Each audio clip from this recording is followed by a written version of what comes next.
Terça-feira da quarta semana do Tempo Comum, ano C. Eu sou o Padre Pedro Paulo. Começamos agora mais um programa, a Bíblia no Mundo de Hoje. Bem, nessa terça-feira, avanço, depois de sexta e ontem, temos meditado um pouco sobre esta mudança de humor da sinagoga, que de aclamação espontânea aos valores da sabedoria de Cristo, passam a uma profunda desconfiança de que ele pretenda mostrar-se como alguém para além do seu tempo, para além do seu povo, para além da carne. E esse é o engodo que Jesus denuncia ao dizer, bem, um profeta só não é aceito em sua casa. E o Evangelho se desfecha com esta liberdade de Jesus, que no meio de tanta revolta, de vontade homicida da comunidade, passa por eles e prossegue o seu caminho. Jamais as oposições vão travar o caminho, os lábios e a vida de Jesus Cristo, como também o deveria ser na própria sua igreja. Hoje vamos à primeira leitura, vamos aos fundamentos proféticos desta pergunta subjacente no Evangelho. Mas quem é Jesus de Nazaré? Ouçamos o profeta Jeremias, no primeiro capítulo, versículos 4 a 5 e 17 a 19. No tempo de Jonas, rei de Judá, a palavra do Senhor foi-me dirigida nesses termos. Antes de te tornar, antes de formar no ventre materno, eu te escolhi.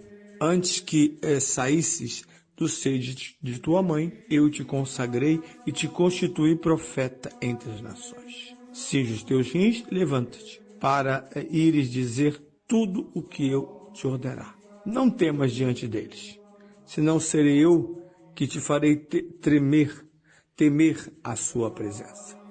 Hoje mesmo faço de ti uma cidade fortificada, uma coluna de ferro e uma muralha de bronze. Diante de todo este país, dos reis de Judá e dos seus chefes, diante dos sacerdotes e do povo da terra. Eles combaterão contra ti, mas não poderão vencer-te, porque eu estou contigo para te salvar. É um misto de poema, de fato, a palavra de Deus tão sublime e tão concreta, encarnada, entre aspas, presente na palavra humana, porque desenha um momento muito bonito e quase todos os profetas vão apresentar esse que os alemães chamam de formulário de vocação.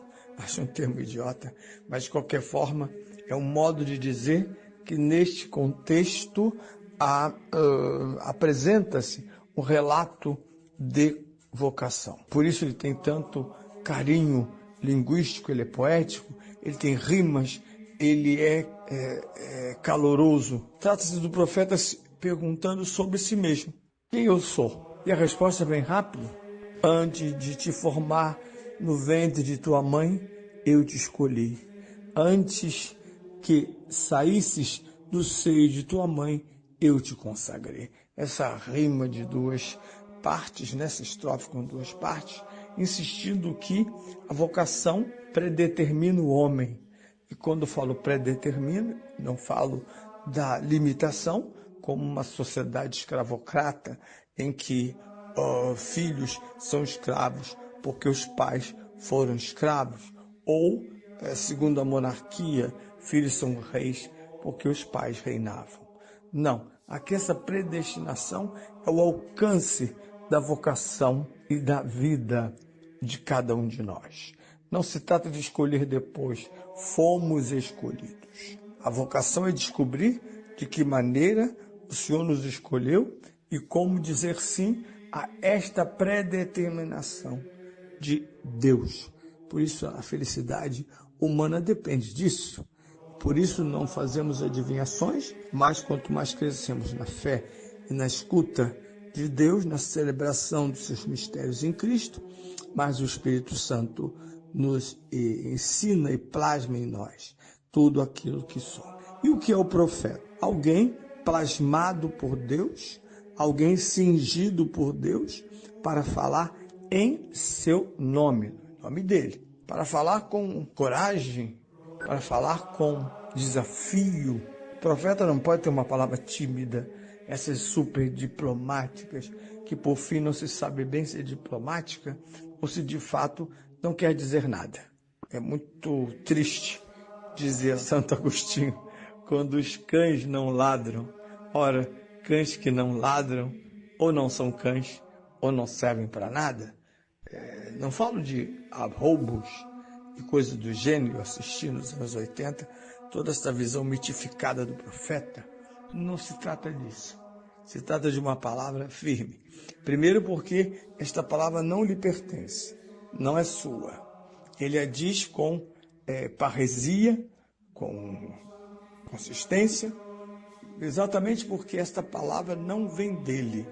Só através dele ela chega ao mundo.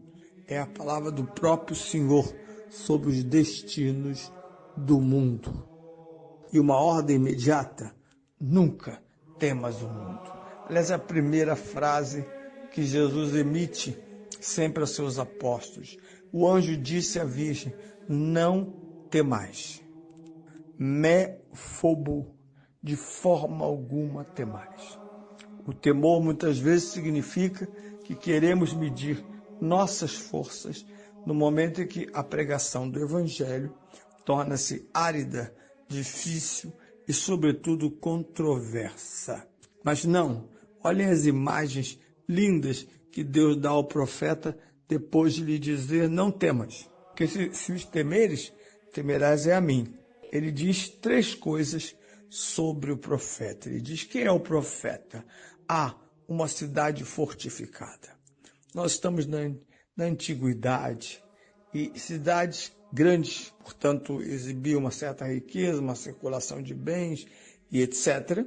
Ela precisava estar sempre guardada, protegida por cintas de muro. O penúltimo ano, eu estive em Ávila, a cidade de Santa Teresa, a cidade medieval que, graças a governos sérios, administrações sérias e raras, tem sua muralha absolutamente conservada e muito bem conservada. Já a muralha é um aspecto turístico da cidade, ela exibe a sua beleza. Muralhas falam de força, de proteção, de segurança, pois isto é o profeta. Atacado por todos, ele é uma cidade fortificada.